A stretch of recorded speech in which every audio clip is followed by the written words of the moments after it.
اذان کا وقت قریب ہو جاتا ہے، مثلا مغرب سے پہلے کی مجلس ہے اور مغرب مجھے الحمدللہ میں ان نوکروں میں سے ہوں جنہیں اہل سنت بھی سننے آتے ہیں، تو پھر جب وہ میرا احترام کرتے ہیں تو مجھے بھی ان کا احترام کرنا ہوگا، تو وہ ہم سے 8 منٹ پہلے نماز پڑھتے ہیں، ہم ان کے 8 منٹ بعد نماز پڑھتے ہیں۔ مغرب کی نماز ہمارے اور ان کے درمیان 8 منٹ کا فرق ہے، وہی فرق ہے جو سورج پورا ڈوبنے میں ٹائم لگتا ہے۔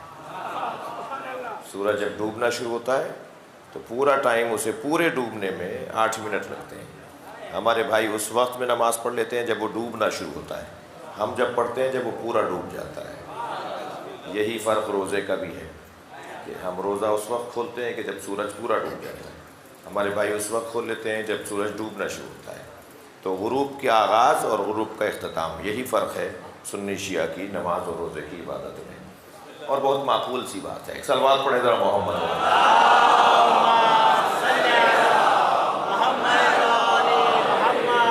تو ہمیں وہ 8 منٹ پہلے کا بھی مولانا احساس کرنا ہوتا ہے کہ 8 منٹ اور کم ہو گئے ہمارے، تو کیونکہ ہمارے بھائیوں کو جانا ہے نماز پڑھنے کے لیے۔ تو ایسے ہی ہندوستان میں یوم حسین ہو رہا تھا، علامہ نقن صاحب مہمان خاص تھے اور انہوں نے وقت ملا 2 منٹ کا کہ بھئی 2 منٹ میں اپنے مضمون پر بات کیجئے، اور مضمون تھا کہ کربلا نہ ہوتی تو کیا ہوتا۔ تو نقن صاحب مائک پر آئے اور انہوں نے بسم اللہ پڑھ کے کہا کہ میں تو 2 منٹ سے بھی کم وقت لوں گا۔ بسم اللہ پڑھ کر کہا کہ اگر کربلا نہ ہوتی تو جمعے کی نماز بدھ کو ہوتی۔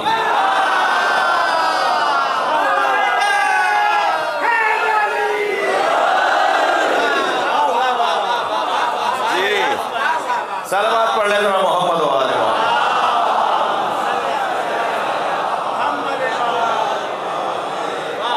پھر دین کا یہ مذاق بنتا، جی پھر جب چاہتے اپنی پسند کا نماز کو کم کر دیتے، زیادہ کر دیتے۔ اسی قبیلے کے ایک بندے کی بات سناؤں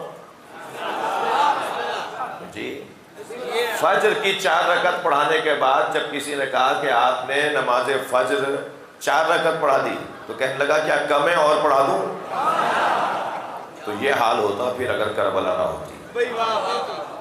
لہذا کربلا نے یہ فرق بنا دیا، حسین مولا نے یہ فرق ڈال دیا کہ حاکم مفتی نہیں ہوتا، حاکم اور ہے، عالم اور ہے، حاکم اور ہے، مفتی اور ہے۔ کربلا سے پہلے جو حاکم تھا وہی مفتی تھا، تو حاکم اپنی مرضی کے مطابق فتویٰ دیتا تھا۔ مولا نے فرمایا نہیں، عالم اور ہے، حاکم اور ہے، اور اگر عالم اس کیفیت کا حامل ہو جائے کہ پھر حاکم اس کے دروازے پر آ جائے تو پھر یہ عالم کے حق پر ہونے کی ایک نشانی ہے۔ جی لہذا آیہ کریمہ میں نے لی ہے امام حسین کی عظمت کی۔ علماء کرام تشریف فرما ہیں، عربی ادب جاننے والے بیٹھے ہیں، ارشاد ہو رہا ہے وَلَا تَقْتُلُوا النَّفْسَ الَّتِي حَرَّمَ اللَّهُ إِلَّا بِالْحَقِّ۔ اس خاص نفس، اس خاص وجود کو قتل نہ کرو۔ یہاں نفس پر مولانا الف لام ہے، الف لام ہے عہد جنسی، معہود، ایک خاص نفس، ایک خاص وجود کو ذہن میں لاؤ، اللہ اسے قتل کرنے کی اجازت نہیں دے رہا، مگر کون سا وہ نفس ہے جس کو اللہ وَلَا تَقْتُلُوا نَفْسَ الَّتِي حَرَّمَ اللَّهُ، جس کو اللہ نے محترم قرار دیا ہے، وہ نفس جسے اللہ نے محترم قرار دیا۔ تمام کائنات میں محترم ترین نفس، محترم ترین وجود اگر کوئی ہے تو ان مصادیق میں سے ایک عنوان امام حسین کا ہے، جسے اللہ قتل کرنے والوں کو روک رہا ہے، خبردار اسے قتل نہ کرنا جو محترم ہے۔ حسین محترم کتنے ہیں، اس کا اندازہ کیسے لگائیں، حسین محترم کیسے ہیں؟ توجہ چاہوں گا عزیزان گرامی، حسین کے احترام کا جلوہ بھی اگر کہیں نظر آتا ہے تو اس نماز میں جو عبادتوں میں سب سے پہلی عبادت، اس عبادت میں جو عبادتوں میں پہلی عبادت، اور میرا اور آپ کا احترام کا جذبہ نہیں، نبی سجدے میں ہے، پشت پر حسین بیٹھے ہیں۔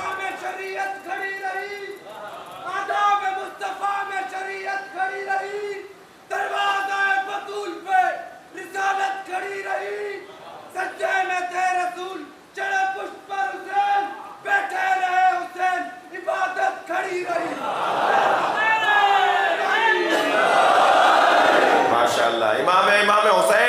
نبی پر ہے. توجہ، احترام احترام. وَلَا تَقْتُلُوا نَفْسَ الَّتِي حَرَّمَ اللَّهُ، محترم نفس کو قتل نہیں کرو. اللہ نے جسے محترم قرار دیا وہ امام حسین کے ذات. اور حسین کا احترام یہ ہے کہ نبی کی پشت پر حسین بیٹھے ہیں اور نبی سجدے کو طول دے رہے ہیں، حسین کو اتار نہیں رہے. اچھا اگر آپ کی توجہات اور ہو جائیں تو میں اس بیان کو ذرا بہتر کروں.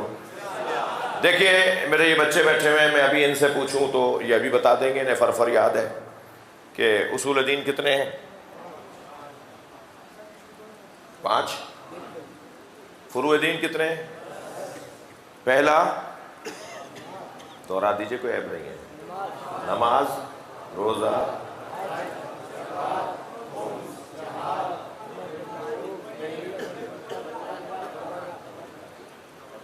سن لیا نا کہ جس نے نہیں بتایا اس نے برابر والے سے سن لیا. ایک صلوات پڑھے ذرا محمد.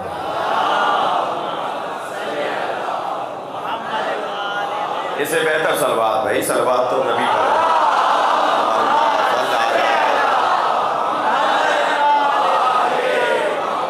فروعات دین میں پہلی نماز، روزہ، حج، زکوٰۃ، خمس، جہاد. توجہ، سب سے اول اور اولی عبادت نماز. ایسا ہی ہے، اور وہ بھی میری اور آپ کی نہیں، مصطفیٰ کی. ہماری اور آپ کی نہیں، نبی کی نماز، جو نمازوں میں عبادتوں میں افضل عبادت، اور وہ بھی نبی کی نماز. نماز میں بھی سب سے افضل رکن، تھوڑا سا گردن ہلا دیجئے، بات جا رہی ہے تو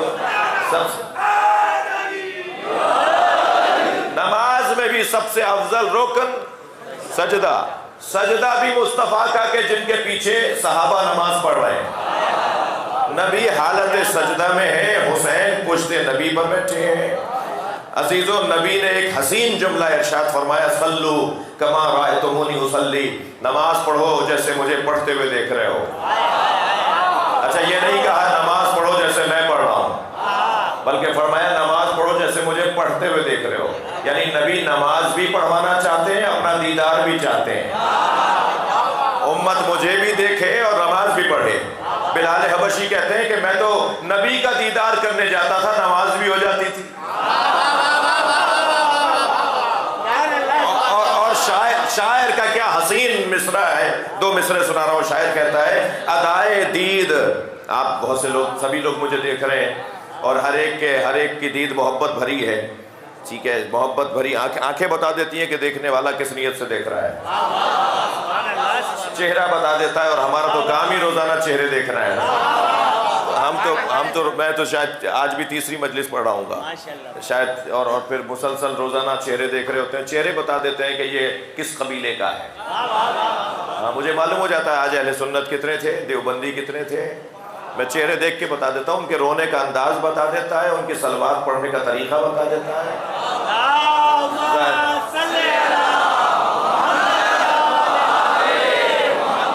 تو الحمدللہ حتیٰ ہندو بھی مجلس میں آتے ہیں، عیسائی بھی مجلس میں آتے ہیں. اور یہ کس نے کہہ دیا کہ ہماری ہے کربلا؟ اخبار تم کہو تو تمہاری ہے کربلا. جو چاہے وہ کربلا ہی ہو سکتا ہے. تو چہرہ دیکھنے سے اندازہ ہو جاتا ہے کہ کتنا پیار ہے، کتنی محبت ہے، کتنا شوق ہے، کتنی رغبت ہے. تو شاعر کہتا ہے کہ ادائے دید سراپا نیاز تھی میری، ادائے دید سراپا نیاز تھی میری، کسی کو دیکھتے رہنا نماز تھی میری.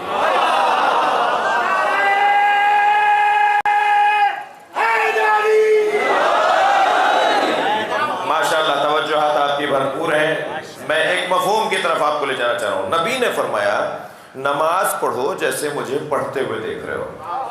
تو اب نبی کو نماز کیسے پڑھتے ہوئے دیکھی؟ نبی کو جیسے نماز پڑھتے ہوئے دیکھا. ذرا اس کے 2 مثالیں لے لیجئے. نبی سجدے میں ہیں، حسین پشت پر ہیں. ہم نے تو نبی کی نماز ایسی دیکھی کہ بغیر محبت حسین کی ہوتی نہیں ہے.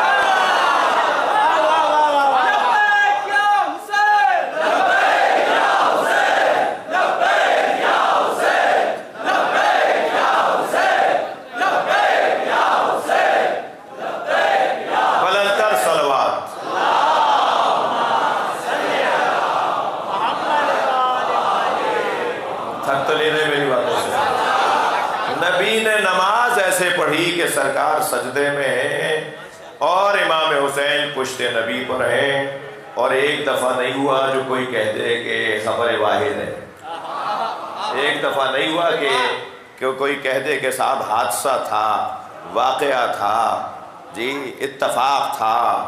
اتفاق ایک دفعہ ہی ہوتا ہے، منصوبے میں اور حادثے میں فرق ہے۔ حادثہ ایک دفعہ ہوتا ہے، منصوبہ منظم ہوتا ہے، اور ایک دفعہ نہیں، بار بار نبی کی پشت پر امام حسین آ کے بیٹھے ہیں۔ اور ایک دن تو اتنا لمبا بیٹھے، اتنی دیر بیٹھے کہ حضرت عبداللہ ابن مسعود کہتے ہیں کہ میں نے سجدے سے سر اٹھا کر دیکھا کہ آخر یہ سجدہ اتنا طویل کیوں ہو گیا؟ تو میں نے کیا دیکھا کہ حسین نبی کی پشت پر ہیں، تو میں نے یہ جانا کہ یہ بچہ کیوں کہ بیٹھا ہے، اسے اتاروں تاکہ نماز رہے۔ بھائی وہ ہمارے بچوں کی طرح بچہ نہیں ہے۔ حضرت نے چاہا، حضرت عبداللہ بن مسعود کہتے ہیں کہ میں نے چاہا کہ ہاتھ پیچھے ہی تھے نبی کے، بالکل عقب میں تھے، چاہا کہ ہاتھ بڑھا کر حسین کا ہاتھ پکڑوں اور اتار دوں۔ کہتے ہیں میرا ہاتھ حسین کی طرف بڑھ رہا تھا، نبی کا میری طرف بڑھ رہا تھا۔ خبردار میرے حسین کو ہاتھ بھی نہ لگاؤ، جب یہ خود اترے گا تب میرا سجدہ پورا ہوگا۔ نبی نے اپنی عبادت اور حسین کی محبت میں بتایا کہ اللہ کی عبادت حسین کی محبت کے ساتھ جڑی ہوئی ہے، اور حسین کی محبت میں سجدے ختم نہیں ہوتے، حسین کی محبت میں نمازیں رکتی نہیں ہیں۔ خبردار ماتمی یہ ذہن میں نہ لائے کہ جو ماتم کرے گا وہ نماز نہیں پڑھے گا۔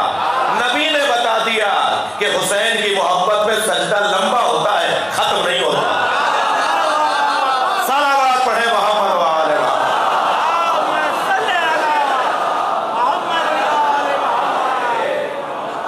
محبت حسین میں اللہ کی عبادت زیادہ ہوتی ہے، عبادت کم نہیں ہوتی۔ ایک یہ جلوہ کتنی دفعہ دیکھا، مولانا جمعہ پڑھاتے ہیں، مولانا راج پر پڑھاتے ہیں، کون پڑھاتا ہے؟ حسن رضا صاحب۔ تو مولانا جب جمعہ پڑھاتے ہیں تو دو خطبوں کے درمیان کچھ دیر کے لیے بیٹھتے ہیں، اور بیٹھ کر سارا مجمع صلوات پڑھتا ہے، اور مولانا آرام سے پوری طرح بیٹھتے ہیں، اور پھر اس کے بعد کھڑے ہوتے ہیں۔ کبھی کسی مفتی مولوی، ایسے سنی بھی یہی کرتا ہے، شیعہ بھی یہی کرتا ہے، نماز جمعہ کے خطبے میں، نماز عید کے خطبے میں جی مولانا خطبوں کے درمیان بیٹھتے ہیں، دو خطبوں کے درمیان بیٹھتے ہیں جی۔ کبھی کسی مولانا سے پوچھئے گا یہ بیٹھتے کیوں؟ یہ مولانا صاحب اس لیے بیٹھتے ہیں کہ نبی نے ایسا کیا، اور نبی نے ایسا کیوں کیا؟ کیونکہ حسین مسجد میں آئے تھے۔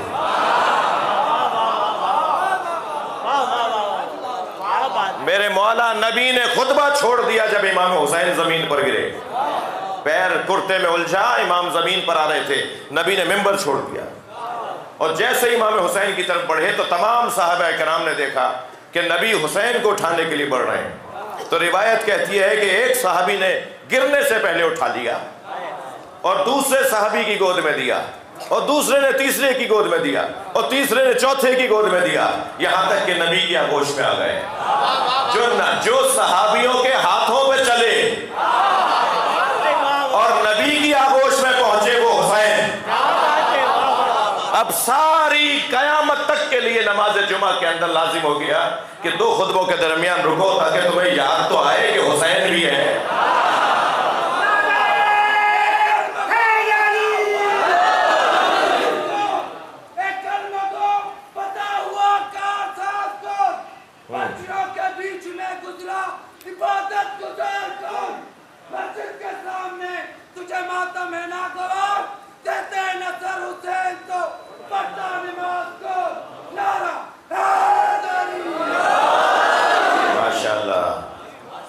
یہ پاکستان میں مجلس ہو رہی ہے، اور یہ ہمارے یہاں کی مجلسوں کا حصہ ہے، لہذا آپ گھور گھور کے نہیں دیکھیں انہیں، یہ مجلس کا حصہ ہے، اور بر وقت اور بجا اور صحیح مناسبت سے شعر پڑھنا بھی حسن ہے، یہ ہر ایک کے بس کی بھی نہیں ہے۔ تو جس کو جو توفیق حاصل ہو رہی ہے اس کی دعا کیجئے، اور اپنی توفیق کے لیے بھی دعا کیجئے۔ اس کا یہ بھی مطلب نہیں ہے کہ سب شعر پڑھنا شروع ہو جائیں، مجھے بھی کچھ پڑھنے دیجیے گا، صلوات پڑھنے ذرا محمد والے۔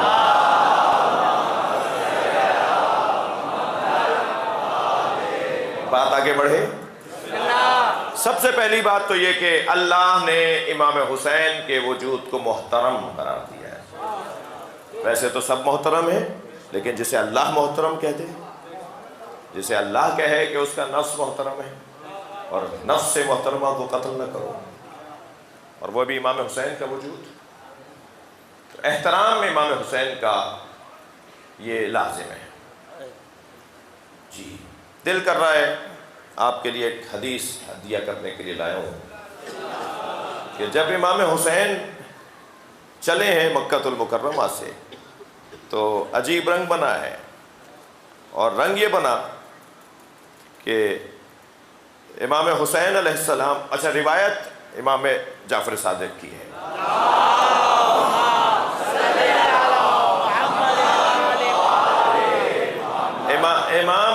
امام ایسے بیان فرما رہے ہیں۔ اچھا یہ گھرانہ مولانا، میں آپ کو سے دعا لوں، یہ گھرانہ، یہ خاندان، یہ ائمہ اہل بیت کا وجود نازنین، کیا اللہ نے انہیں بنایا ہے اور کیسا بنایا ہے، اور ہم جو ان کے دروازے پر جمع ہوئے ہیں اس کا سبب بھی یہ ہے کہ اللہ نے ان جیسا کسی کو بنایا ہی نہیں۔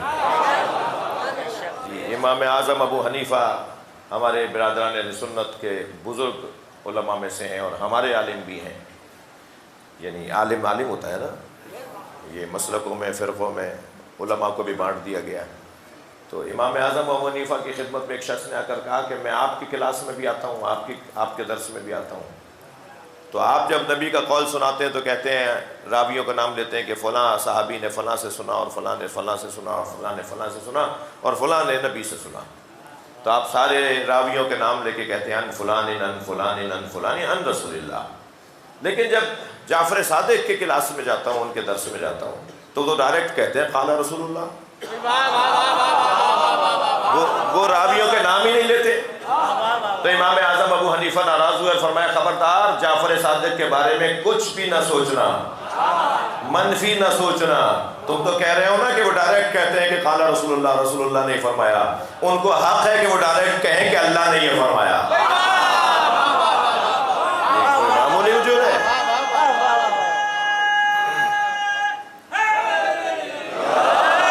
اب مثلاً بحار الانوار میں وہ روایت جو حضرت یوسف اور زلیخا کے درمیان کا مکالمہ ہے، وہ مولا علی بیان فرما رہے ہیں۔ مولا بتا ہی نہیں رہے کہ میں نے کس سے سنا، فرما رہے ہیں کہ جب یوسف گزرنے لگے اپنی بگھی پہ سوار، اور ایک باقاعدہ رسمی سفر تھا، اور آگے پیچھے ان کے سپاہی دوڑ رہے تھے، اور پھر جب وہ اس ایک آبادی ایک محلے سے گزرے جس محلے میں زلیخا رہتی تھی، ان کے عشق کی گرفتار، ہاتھ پیر اس کے کانپتے تھے، بوڑھی ہو گئی تھی، چہرے پہ جھریاں پڑ گئی تھیں، آنکھوں کا نور چلا گیا تھا، جی کپڑے پھٹے ہوئے تھے، حلیہ بگڑا ہوا تھا۔ اس مجمع میں کہ جو مجمع ان کو دیکھنے کے لیے کھڑا تھا، اس میں وہ بھی آ کے کھڑی ہو گئی، اور جب قریب سے بگھی گزری تو پھر وہ نام لیا گھر والا، گھر کا نام، تو جیسے ہی حضرت یوسف کے گھر کا نام ان کے کان میں آیا تو مڑے اس طرف کہ یہ کون ہے جو میرے گھر کا نام ایسے دور میں وزیر اعظم ہے۔ دیکھا تو گرتی پڑتی زلیخا آگے آ رہی ہے، قریب آئی تو حضرت یوسف نے غور سے ایک مرتبہ ایک توجہ میں فرمایا، یا زلیخا الی ما کان ہناک، تمہیں اس حالت میں کس نے پہنچا دیا، تمہیں اس کیفیت میں کس نے پہنچا دیا؟ تو زلیخا کہنے لگی حسن وجہ کا یا یوسف، تمہارے چہرے نے میرا یہ حال کر دیا، تمہارے چہرے کے حسن نے میرا یہ حال کر دیا۔ تو حضرت یوسف نے فرمایا کیف وجدتے فی آخر الزمان نبیًا فی آخر الزمان کان احسن منی وجہا واحسن منی خلقا، اگر آخری زمانے میں آنے والے نبی کو دیکھ لیتی جن کا چہرہ مجھ سے زیادہ حسین ہے، جن کا اخلاق مجھ سے زیادہ اخلاق ہے، یقال لہ محمد، اسے محمد کہہ کے پکاریں گے، تو تمہارا کیا حال ہوتا؟ تو کہنے لگی صدقتا یا یوسف، تم سچ کہہ رہے ہو، تم سے زیادہ حسین ہے، اور اب ان کی محبت ہے میرے دل میں، تمہاری نہیں ہے۔ تو حضرت یوسف نے فرمایا کیف علمت انی صدقت، تمہیں کیسے پتا چلا کہ میں سچ کہہ رہا ہوں؟ میں نے ابھی بتایا تمہیں اور تم میری بات کے بات کہہ رہی ہو کہ تم سچ کہہ رہے ہو، تم سے زیادہ حسین ہے. تو کہنے لگی جب تم محمد کانا احسن منی وجہ احسن منی خلقا، جب تم اس کے بارے میں بول رہے تھے نا، ان کے بارے میں، تو تم بول رہے تھے اور ان کی محبت میرے دل میں اتر رہی تھی. تو فوراً اللہ نے جبریل کو نازل کیا اور کہا اے یوسف زلیخا سچ کہہ رہی ہے، اب یہ تم سے محبت نہیں کرتی، میرے محمد سے محبت کرتی ہے، میں نے اسے معاف کر دیا. اے یوسف میں نے زلیخا کو معاف کر دیا اور اب تم اس سے شادی کرو. حکم الہی آیا کہ اب اسے جوان کرو، معجزہ دکھاؤ اور اس سے شادی کرو. تو میں ایک جملہ اللہ کی بارگاہ میں کہوں، یا اللہ یہ تو نبی کی گناہگار تھی، تو نے صدقے میں محمد کے اسے معاف کر دیا. یہ سارا مجمع نبیوں کا گناہگار نہیں ہے، تو علی اور محبت کے صدقے میں انہیں معاف کر دے. اللہ اہل بیت کے صدقے میں، نبی کے صدقے میں اس سارے مجمع کو ایک لمحے میں معاف کر سکتا ہے.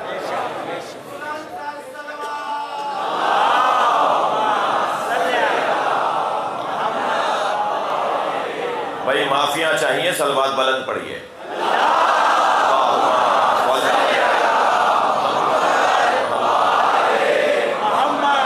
توجہ کر لی. اب یہ روایت مولا علی ایسے بیان فرما رہے ہیں جیسے خود وہاں موجود تھے. اس روایت کو بھی امام صادق کیسے بیان فرما رہے ہیں؟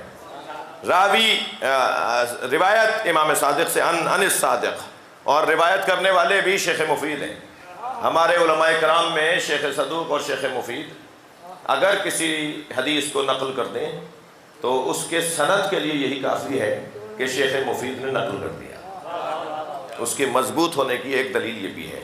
کیا ہے روایت؟ ذرا سنیے. قال لما سار الحسین من مکہ، جب امام حسین نے مکے سے سفر کا آغاز کیا. توجہ ہے، جب امام حسین نے مکے سے، احترام حسین ذہن میں رہے، امام حسین کا مقام ذہن میں رہے.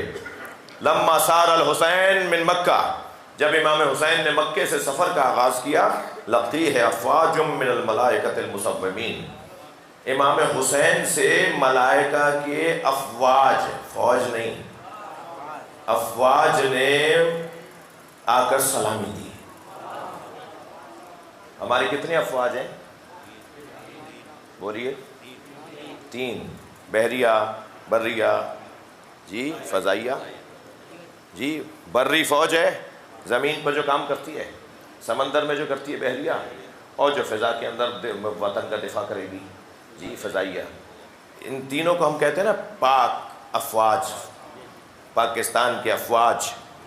جی ملائکہ کے افواج نے آ کر امام حسین کو سلامی دی. یعنی جتنے بھی ملائکہ کی فوجیں ہیں انہوں نے آ کر امام حسین کو سلامی دی. بولنے والا کون ہے؟ امام صادق. امام فرماتے ہیں لقیہم افواج من الملائکۃ المصومین والمردفین فی ایدیہم الحراب علی نجب من نجب الجنہ. فرماتے ہیں، امام فرماتے ہیں افواج ملائکہ نے امام حسین کو سلامی دی، اور ہر ایک کے ہاتھ میں جنت کا بنا ہوا اسلحہ تھا جو حسین کے قاتلوں کو مارنے کے لیے وہ لے جا رہے تھے. جی ہر ایک کے ہاتھ میں جنت کا بنا ہوا اسلحہ. اچھا جنت کا اسلحہ کیسا ہوگا؟ جنت تو مادی جگہوں کی چیز ہی نہیں ہے، مادی چیزوں کی چیز ہی نہیں ہے، وہ جگہ ہی نہیں ہے جہاں مادی چیزیں ہوں. تو جنت کے بنے ہوئے اسلحے ان کے ہاتھ میں. اور امام حسین سے آ کر انہوں نے کیا کیا؟ فسلموا علیہ، ان سب نے سلامی دی. پریٹ سلامی دی جا رہی ہے امام حسین کو. اور سلامی دینے کے بعد وقالو یا حجت اللہ علی خلقہ، ان فرشتوں نے ایک زبان ہو کر کہا اے اللہ کی مخلوق پر اللہ کی حجت. بعد جد ہی وابی ہے، واقعی ہے وہ حجت خدا جو اپنے جد کے بعد اور اپنے بابا کے بعد اور اپنے بھائی کے بعد امت پر حجت ہے. یعنی یہاں بیان کیا جا رہا ہے رسول اللہ کی احترام، مولا علی کا اور امام حسن کا احترام. ان اللہ امد جدک رسول اللہ بنا فی مواطن کثیرہ. اللہ نے آپ کے جد رسول اللہ کی ہمارے ذریعے سے کثیر موقعوں پر مدد کی ہے. اور اب ہمیں حکم دیا ہے کہ ان اللہ امدک بنا، اب ہمیں حکم دیا ہے کہ حسین کی مدد کرنے جاؤ۔ یہ سارا لشکر چلتا رہا امام حسین کے ساتھ کربلا میں، صرف کربلا کے میدان میں 72 نہیں آئے، فضائل پڑھ رہا ہوں، فوج آئی ہے فرشتوں کی، یہاں تک کہ 10 محرم کا دن آیا، جب امام حسین نے اپنا جہاد شروع کیا تو یہ بھی کہتے رہے ہمیں کب موقع ہوگا، اور امام کہتے رہے ابھی رکو، اور جب ایسا وقت آیا کہ امام تنہا رہ گئے تو امام نے فرمایا یہ میرا امتحان ہے، میں تم سے مدد نہیں لوں گا۔ ان فرشتوں نے فریاد کی اللہ سے کہ یا اللہ حسین ہم سے مدد نہیں لے رہے، اللہ نے کہا میں نے تمہیں حسین پر معمول کیا ہے، اب قیامت تک حسین کی قبر کی حفاظت کرو گے۔ صلوات پڑھیں عظمت حسین پر، سبحان اللہ۔ لبیک یا حسین، لبیک یا حسین، لبیک یا حسین، لبیک یا حسین، نعرہ حیدری۔ ایک اور صلوات پڑھ لیجیے۔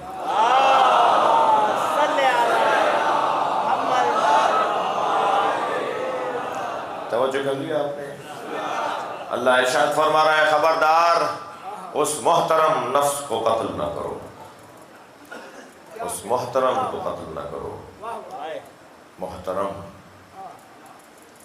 آپ ذرا غور کریں، یا ایتھا النفس المطمئنہ ارجعی الی ربک راضیۃ مرضیہ۔ مصائب نہیں پڑھ رہا، فضیلت پڑھ رہا ہوں۔ کیا کہہ رہا ہے اللہ؟ اے صاحب نفس مطمئنہ اپنے رب کی طرف پلٹا۔ ہم سے اللہ کہے گا کہ آ جاؤ، ہمیں تو فرشتہ بھیجے گا لے آؤ، ہم سب کو فرشتہ بھیجا جائے گا کہ لے کے آؤ انہیں۔ یہ حسین کون ہے جسے اللہ کہہ رہا ہے آ جاؤ؟ یعنی موت کی 2 قسمیں ہو گئی، ایک موت اجباری، ایک موت اختیاری۔ ہم مریں گے مجبوراً، حسین جائیں گے اختیار سے۔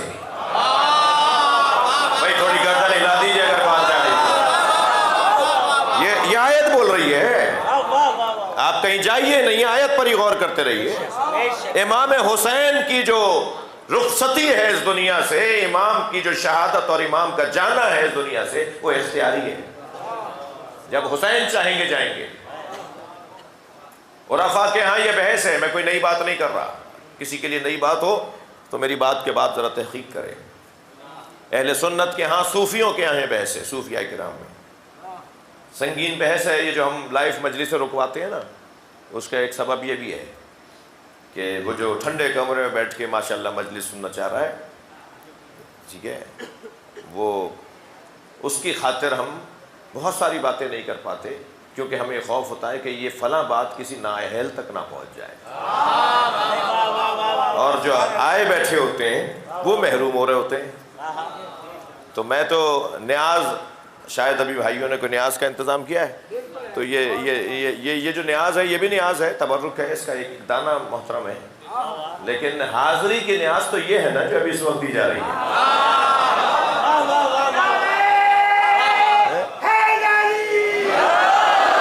بھائی مجلس میں حاضر ہو جاؤ تاکہ تمہیں نیاز مل جائے۔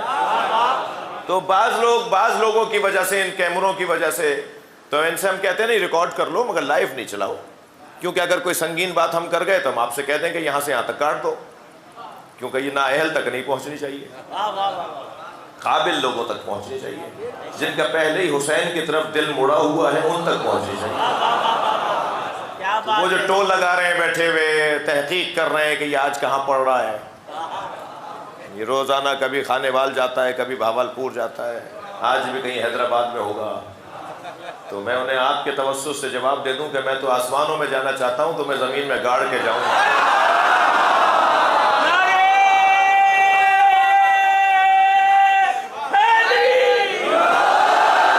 بند کرو اپنی ان باتوں کو۔ کیا بات ہے؟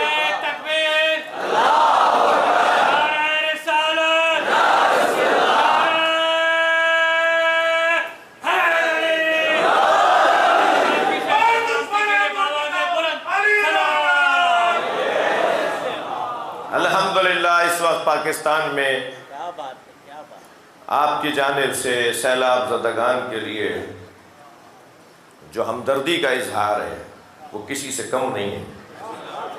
اور سیلاب تو نہیں پوچھتا کہ سامنے والا گھر ہندو کا ہے یا سنی کا ہے یا شیعہ کا ہے۔ جب پانی بہتا ہوا آتا ہے تو وہ یہ پوچھتا نہیں ہے گھر والے سے کہ تم کون ہو۔ جب اللہ کا امتحان نہیں پوچھ رہا تو اللہ کا یہ مسلمان کیوں پوچھ رہا ہے کہ یہ سنی ہے یا شیعہ ہے۔ خبردار میرے بچوں جوانوں، جو بھی متاثر ہے اس کے ساتھ تعاون کرنا ہے۔ مسئلہ کی بنیاد پر گفتگو نہیں ہونی چاہیے۔ یہ بات ہی نہیں ہونی چاہیے کہ فلاں آبادی میں کیونکہ شیعہ رہتا ہے تو اس کے ساتھ تعاون ہو، نہیں، یہ بات ہی نہیں ہونی چاہیے۔ سنی ہماری جان ہے، ہندو انسان ہے، عیسائی انسان ہے، بولنے دیجئے، جن کا جیسا دماغ ہوگا ایسے ہی بولیں گے۔ ہم حسین کے دروازے سے غذا لینے والے لوگ ہیں، ہم امام حسین کی سبیل سے پانی پینے والے لوگ ہیں، لہذا ہمارا دل بڑا ہونا چاہیے۔ تو میری گزارش ہے کہ جو ہمارے سیلاب زدگان کی حمایت میں مختلف تنظیمیں، شفافیت کا ضرور دیکھیے گا، بینک اکاؤنٹس کو ضرور دیکھیے گا، ان کا آڈٹ ہوتا ہے یا نہیں ہوتا ضرور دیکھیے گا، کون ان کے سر پر ہاتھ رکھ رہا ہے یہ ضرور دیکھیے گا، اس لیے کہ یہی موقع ہوتا ہے جب موقع شناس لوگوں کی دکانیں بھی کھلتی ہیں۔ تو میں مطلق بات کروں گا کہ جو ہماری تنظیمیں، ادارے، مستند ادارے اس وقت خدمت کے لیے اپنے کیمپ لگائے ہوئے ہیں، خدمت کر رہے ہیں، کوشش کر رہے ہیں، ان کے ساتھ آپ تعاون فرمائیں۔ اپنے گھر سے ایک جوڑا ہی لے جائیے، 4 جوڑے آپ کے ہیں، ایک جوڑا لے جائیے، پیک کر کے، دھو کر، استری کر کے، اس لیے کہ یہ اللہ جب صدقہ کوئی نکالتا ہے، کوئی خیرات کرتا ہے، کوئی نیکی کرتا ہے تو وہ مستحق تک پہنچنے سے پہلے اللہ کے ہاتھ میں آتا ہے۔ جی حدیث سنائیے میں نے آپ کو۔ تو کیا اللہ کے ہاتھ میں بدبو والے کپڑے دیں گے معاذ اللہ؟ گندے کپڑے دیں گے، پھٹے ہوئے کپڑے دیں گے، یا اپنے گھر کی کوئی چیز دیں گے، یا پیسے دیں گے؟ میں تو کاظم بھائی ایک اور پیغام بھی دینا چاہوں گا، یہ جو ذریعہ امام حسین میں، ذریعہ مولا علی میں، یا ہم اپنے وطن میں اپنے امام بارگاہ کے عزا خانے کے کسی صندوق میں کوئی نوٹ ڈالتے ہیں، خدا کے واسطے استعمال شدہ نوٹ نہیں ڈالو، استعمال شدہ نوٹ نہیں ڈالو، پتہ نہیں کس کس کا ہاتھ لگا ہے اس پہ۔ مولا کی بارگاہ میں چڑھانے کے لیے نیا نوٹ نکلوا کے لاؤ، سالم نوٹ نکلوا کے لاؤ، پتہ نہیں کس کس نے ہاتھ لگایا اس پہ، کس نفس پرست نے، جاہ طلب نے، دنیا دار نے اس کو ہاتھ لگایا ہے۔ پاک، صاف، سچا، سیدھا، کڑکتا ہوا، چمکتا ہوا۔ تو جب اللہ کی بارگاہ میں کوئی چیز پیش کی جائے تو اس کے لیے اہتمام ہونا چاہیے، انتظام ہونا چاہیے۔ اور یہ ہم سیلاب زدگان کو اگر کچھ دیں گے تو یہ ہم کسی پہ احسان نہیں کریں گے، آفت ہے، کوئی بھی کسی آفت میں مبتلا، اللہ نہ کرے کسی آزمائش میں ہم پڑیں، ان کے ساتھ ہمارے یہاں تعاون ہونا چاہیے۔ ہاں کچھ مسائل بھی ہیں، اور لیکن میری گزارش ہے کہ جو بہرحال کراچی تشریف لے آئیں ان کا تو خیال کریں آپ، لیکن ان کا خیال کرنے والے زیادہ لوگ نکل آئیں گے، کراچی کا دل بہت بڑا ہے جی، لیکن جو باہر رہ گئے ان کا زیادہ خیال کریں، جو چھوڑ کر نہیں آنا چاہتے، کیوں چھوڑ کر آئیں اپنی زمین کو، اپنے گھر کو۔ اور حالات جو آپ کے پیش نظر ہیں میں اس پہ تبصرہ کروں گا تو کوئی کہے گا جی سیاست کر رہے تھے اور سیاسی باتیں کر رہے تھے، بالکل سیدھی سی بات ہے کہ ہمارے اداروں کے پاس کوئی پلاننگ نہیں ہے، ہمارے اداروں کے پاس کوئی منصوبہ بندی نہیں ہے۔ یہ کوئی پانی زمین سے نہیں ابلا ہے، یہ زمین سے ابلا ہوتا تو پھر آپ بولتے کہ یہ کوئی جی یہ آسمان سے برسا ہے۔ ابھی آپ پتہ کر کے، یہ بچہ بتا دے گا 4 دن بعد کراچی میں بارش ہے یا نہیں ہے۔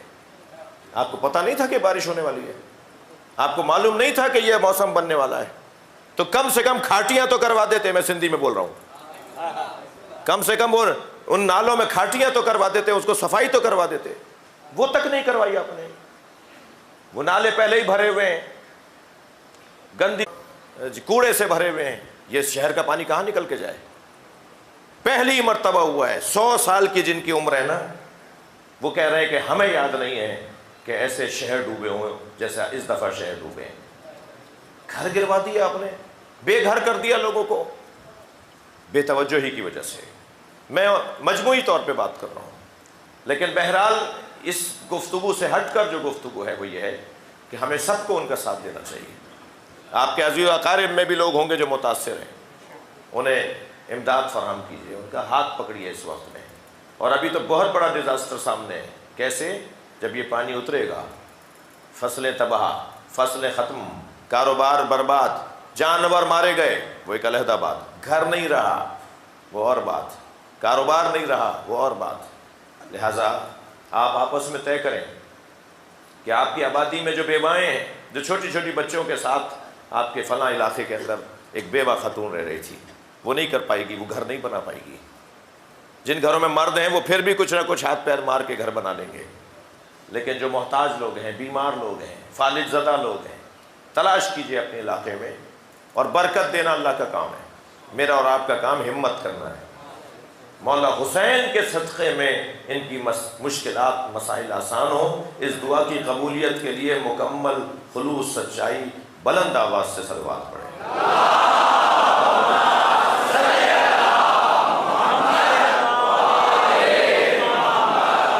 یہ محترم ہمارے بیٹھے ہیں بھائی جان سلطان صاحب، یہ مرکزی تنظیم آزاد جن جگہ پہ عزاداری متاثر ہو گئی، علم آ رہا ہے، اربعین آ رہا ہے، اس سلسلے میں وہاں کے بانیان کی مدد کے لیے تنظیم آزاد کام کر رہی ہے، تو ان کی مدد کے لیے بھی دعا کر رہی ہے۔ آپ نے کر تو دیا، کیا ہے، لیکن آپ کے حوالے سے اچھا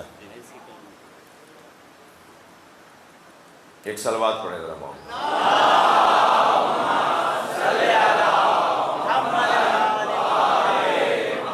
اصل میں مائک پر کسی ایک فرقے اور مسلک کے لیے بات نہیں کر پاؤں گا، میں سارے سنیوں سے زیادہ خود بڑا سنی ہوں، اس لیے میں سنیوں کی بات بھی کروں گا، عیسائیوں کی بات بھی کروں گا، میں ہندوؤں کی بات بھی کروں گا، میں شیعوں کی بات بھی کروں گا۔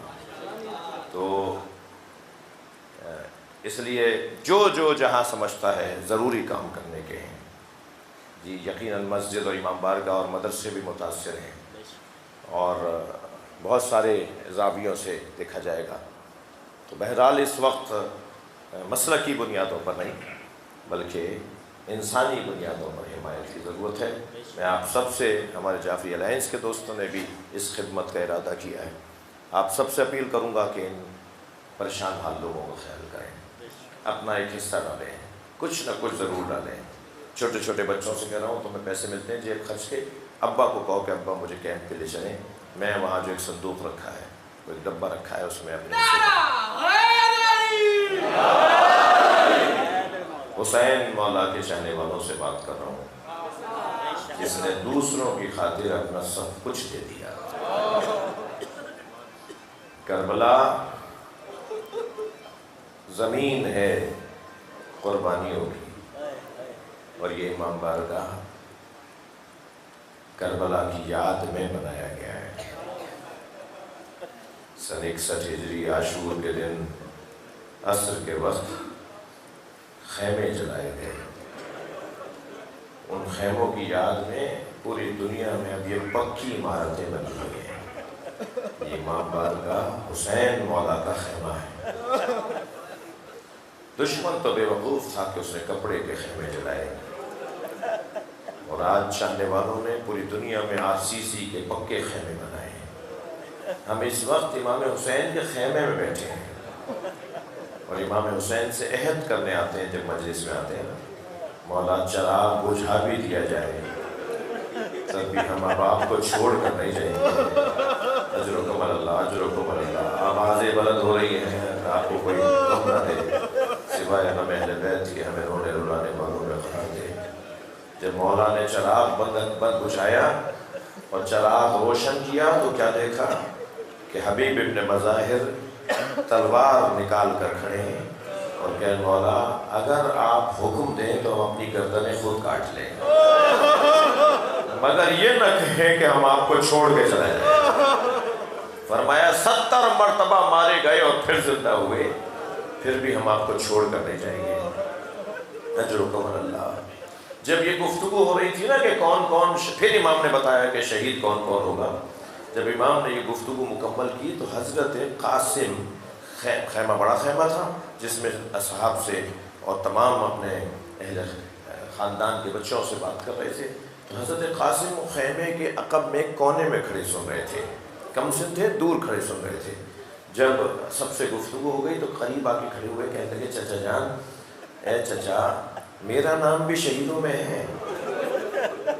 تو امام حسین نے فرمایا تم تو بہت بڑے ہو، تمہارا چھوٹا بھائی علی اصغر بھی شہید ہو جائے گا. اجرکم اللہ، اجرکم اللہ. جیسے ہی امام حسین نے یہ فرمایا نا تمہارا چھوٹا بھائی علی اصغر بھی شہید ہو جائے گا، تو ایک مرتبہ انگڑائی لی، جوش ہاشمی انگڑائی لی، غصے کی کیفیت میں آئے حضرت قاسم اور فرمانے لگے چچا جان هل یسلون الی الخیام، میرا بھائی تو جھولے میں ہوتا ہے، کیا یہ خیموں میں آ جائیں گے، یہ خیموں میں گھسیں گے؟ امام نے فرمایا نہیں قاسم، میں علی اصغر کو اپنی گود میں لے کے جاؤں گا. جی حضرت قاسم نے اپنی شجاعت کا مظاہرہ کیا. کربلا کا میدان ہے، حسین لاشیں اٹھا رہے ہیں. سب سے زیادہ جس لاشے پہ حسین روئے ہیں وہ لاشا علی اصغر کا لاشا. آنکھوں سے آنسو رکتے نہیں تھے، کبھی دائیں جاتے تھے، کبھی بائیں جاتے تھے، کبھی آگے کبھی پیچھے آتے تھے. اس کیفیت میں امام حسین نے اپنے 6 مہینے کے بچے کا لاشا اٹھا. پھر کربلا میں حسین اکیلے رہ گئے اور گھوڑے پہ بیٹھ کر گئے تو پہلے تو جوشی ہاشمی اور شجاعت حیدری دکھائی، اور اس کے بعد ایسا بھی وقت آیا کہ اللہ نے آواز دی ارجعی الی ربک راضیۃ مرضیہ، واپس آ جاؤ حسین، اپنے رب کی طرف آ جاؤ، حسین اپنے رب کی طرف واپس آ جاؤ، اس حالت میں کہ تم اپنے رب سے راضی ہو. کیا محبت کا اظہار ہے اللہ کا امام حسین کے ساتھ. اگر آپ کا بچہ، فرض کیجئے، فرض محال فرض نہیں ہے، فرض کیجئے آپ کا بچہ کسی مشکل میں ہو اور پھر آپ اسے راضی کریں تو آپ کہتے ہیں بیٹا تم ناراض تو نہیں ہو، تم نے ہماری خاطر پریشانی اٹھائی ہے. اللہ کہہ رہا ہے میرے حسین تم مجھ سے راضی ہو، مجھ سے راضی ہو، تم مجھ سے راضی ہو، میں تم سے راضی ہوں. یہ اللہ کا لہجہ امام حسین کے لیے. جب اس کیفیت میں اللہ کی آواز آئی نا، اللہ کی آواز آئی، اللہ اکبر. سخت باتیں ہیں جو میں کرنے جا رہا ہوں. میں نے ایک جملہ کہا ابھی گفتگو میں، موت اختیاری. حسین سے کہہ رہا ہے اللہ آ جاؤ، ہمیں یہ نہیں کہا جائے گا آ جاؤ، ہمیں تو لے جائے گا، فرشتہ لے جائے گا. موت اختیاری رکھنے والوں میں ایک نام، ان 14 کے 14 کو موت اختیاری حاصل تھی. ہمارے صوفیاء کرام تو شہباز قلندر اور حضرت شاہ لطیف بھٹائی کے بھی قائل ہیں کہ شہباز قلندر کو بھی موت، یہ صوفیاء کرام کا خیال ہے، لیکن 14 معصومین کو موت اختیاری حاصل تھی. یعنی یہ جب چاہیں گے جائیں گے.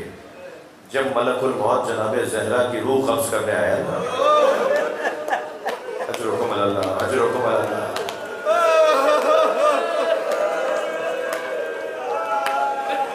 تو سنی شیعہ نے لکھا فَلَمْ تَرْضِ أَنْ يَقْبِضَهَا، سیدہ راضی نہیں ہوئی کہ ملک الموت بی بی کی روح کو قبض کرے، اور کہا ملک الموت تم واپس جاؤ، میں نہیں جا رہی. کچھ دیر کے بعد ملک الموت نے کیا دیکھا کہ سیدہ کے گھر میں ماتم ہو رہا ہے، سیدہ کی روح قبض ہو چکی ہے. تو اللہ سے کہا یا اللہ میں نے روح نہیں نکالی، سیدہ تو مجھ سے راضی نہیں تھی کہ میں ان کے قریب ہوں، میں ان کی روح قبض کرنے کے لیے ان کے قریب ہوں. تو اللہ نے کہا میں نے خود فاطمہ کی روح کو قبض کیا ہے. اجرکم اللہ. سنگین بات ہے، اللہ کرے یہ بات ختم ہو جائے. ایسے ہی میرے پاس روایت، میں روایت پڑھنے کے بعد پڑھ رہا ہوں، یہ روایت بھی میں نے اپنی آنکھوں سے کتابیں پڑھی ہیں، یہ روایت بھی پڑھنے کے بعد پڑھ رہا ہوں کہ جب عاشور کا دن آیا، عصر کا وقت آیا، امام جعفر صادق کے اصحاب پرسہ دینے کے لیے، ان کے جد حسین کا پرسہ دینے کے لیے امام صادق کی خدمت میں حاضر تھے. گریہ ہو رہا تھا، امام کربلا کے واقعات سنا رہے تھے. تو کچھ دیر کے لیے روتے روتے رکے امام، تو ایک چاہنے والے کی آواز آئی مولا شہادت حسین بیان کریں. تو پھر امام صادق نے جو شہادت امام حسین بیان کی ہے وہ بیان نہیں ہو پائے گی، وہ عاشور کے دن کا بیان ہے۔ اس میں فرماتے ہیں جب اللہ نے ملک الموت سے کہا نا کہ حسین کی روح قبض کرو، اور ادھر انبیاء کرام سے کہا کہ سب کربلا میں آ جاؤ، نبی سے کہا ہے میرے مصطفیٰ کربلا میں آ جاؤ، 1,24,000 نبی کربلا میں تھے۔ جب حسین مولا کی روح قبض کرنے کے لیے ملک الموت آگے بڑھا، ملک الموت قریب جاتا ہے، یہ امام جعفر صادق کے الفاظ ہیں، ملک الموت قریب جاتا ہے، روتا ہوا واپس آتا ہے، کہتا ہے یا اللہ یہ کام ملک الموت سے نہیں ہوگا، میں کیسے حسین کی روح قبض کروں؟ تو آواز آئی کہ یہ کام خود اللہ کرے گا۔ امام فرماتے ہیں کہ امام حسین کی روح اللہ نے قبض کی ہے۔ سنگین بات ہے نا، یہ بات معمولاً نہیں ہوتی۔ ممکن ہے کوئی میرا بھائی جو کبھی کبھی مجلس میں آتا ہے وہ کہے کہ کیا باتیں کر رہے تھے۔ ہاں، قرآن مجید میں ملک الموت روح قبض کرتا ہے، یہ آیت بھی ہے، اللہ روح قبض کرتا ہے، یہ آیت بھی ہے۔ اللہ روح قبض کرتا ہے کہ آیت کی تفسیر میں یہ روایتیں لکھی گئی ہیں کہ کچھ ایسی ہستیاں بھی ہیں جن کی روح خود اللہ قبض کرتا ہے۔ حسین کربلا کے میدان میں، حسین گھوڑے پہ ڈگمگا رہے ہیں، کبھی دائیں گرتے ہیں کبھی بائیں سنبھلتے ہیں، جب گھوڑے سے زمین پر آئے تو خنجر لے کر ظالم آگے بڑھے۔ ایک شخص قریب آ چکا تھا کہ ایک شخص اور کی آواز آئی، ایک اور شخص کی آواز آئی، اتنا رک جاؤ کہ حسین کی روح باہر نکل آئے، حسین کے بدن سے روح نکل جائے، پھر حسین کو ذبح کر دینا۔ تو کہنے لگا کیسے طے کروں کہ ابھی حسین زندہ ہے؟ امام کے بدن میں تحرک نہیں تھا۔ کہنے لگا کیسے طے کروں حسین ابھی زندہ ہے؟ تو ایک اور سپاہی کی آواز آئی، میں ایک جملہ کہوں گا، اگر حسین زندہ ہوئے تو اٹھ کے بیٹھ جائیں گے۔ میں اس ظالم سے کہوں گا کیا تکلیف دینا چاہتا ہے؟ اس شخص کو سب نے کہا بولو کیا بول رہے ہو؟ اس نے کہا حسین زمین کربلا پر ہیں اور سپاہیوں نے زینب پہ حملہ کر دیا۔ بس یہ جملہ سنائی، امام نے کوہنیوں میں زور دیا، اپنا ہاتھ فضا میں بلند کیا، پہلے میرا گلا کاٹو، اجرکم اللہ، اجرکم اللہ۔ آج 3 سفر ہے، تھکے نہیں جنہیں رونا آ رہا ہے، ایام عزاداری کے ہیں، گریے کے ہیں، ماتم کے ہیں، رونے کے دن ہے نا، مجھے جلدی نہیں ہے۔ 3 سفر ہے، 2 دن کے بعد ایک ننھا سا جنازہ شام کے زندان سے اٹھایا جائے گا، مگر ماں بہنوں بھائی کی غربت، اجرکم اللہ، اجرکم اللہ۔ کسی نے مدینے میں امام سجاد سے پوچھا مولا آپ کی عمر تو اتنی نہیں ہے، آپ پر ضعیفی کیسی ہے، آپ کے بال سفید ہو گئے؟ تو امام نے روتے ہوئے فرمایا بہن کے جنازے نے بوڑھا کر دیا، سکینہ کے ننھے سے جنازے نے مجھے بوڑھا کر دیا۔ اجرکم اللہ، اجرکم اللہ۔ گریہ ہو گیا، میں مجلس مکمل کر رہا ہوں۔ 3 جنازوں پہ غسال روئے ہیں۔ ایک جناب زہرا کا جنازہ، مولا علی نے بلند آواز سے گریہ کیا، سلمان نے کوچے میں علی کو روتی ہوئی آواز، علی کے رونے کی آواز سنی۔ جناب زہرا کے جنازے پہ علی روئے، پوچھا یا علی آپ جیسا صابر امام کوئی نہیں دیکھا؟ فرمایا میں نے جب فاطمہ کو غسل دینا چاہا، فاطمہ کی 2 پسلیاں ٹوٹی، فاطمہ کے بازوؤں پہ ورم تھا، مگر سیدہ نے مجھے نہیں بتایا۔ اجرکم اللہ، اپنی آوازوں کو آزاد کریں گے، میں 2 جملے کہہ رہا ہوں بس۔ دوسرا جنازہ امام سجاد کا جنازہ، ابھی چند دن پہلے، 1 ہفتہ پہلے امام سجاد کا تابوت آپ نے اٹھایا ہے نا۔ دوسرا جنازہ امام زین العابدین کا جنازہ، امام محمد باقر روتے ہوئے باہر آئے، فرمایا بابا کے بدن پہ آج بھی نیلے نشان ہیں، اجرکم اللہ۔ تیسرا جنازہ سنیں گے، وہ سکینہ بنت حسین، جناب سکینہ کا جنازہ، غسالہ روتی ہوئی باہر آئی، جو جناب سکینہ کو غسل دینے آئی تھی نا غسالہ، وہ روتی ہوئی باہر آئی اور امام سجاد کے سامنے بیٹھ کے کہنے لگی آپ کی بہن کو کیا بیماری تھی؟ آپ کی بہن کو کیا بیماری تھی؟ امام نے فرمایا میری بہن کو کوئی بیماری نہیں تھی، کہ میں نے جب کرتا علیحدہ کیا ہے تو بدن پہ نیلے نیلے نشان، فرمایا تازیانوں کے نشان۔ سکینہ پہ ہاتھ اٹھایا گیا،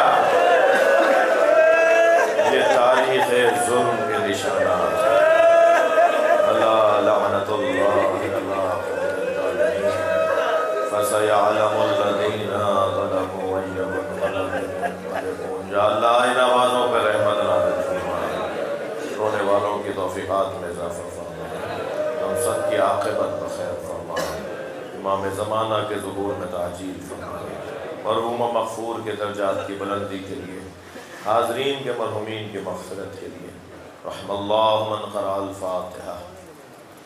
بسم اللہ الرحمن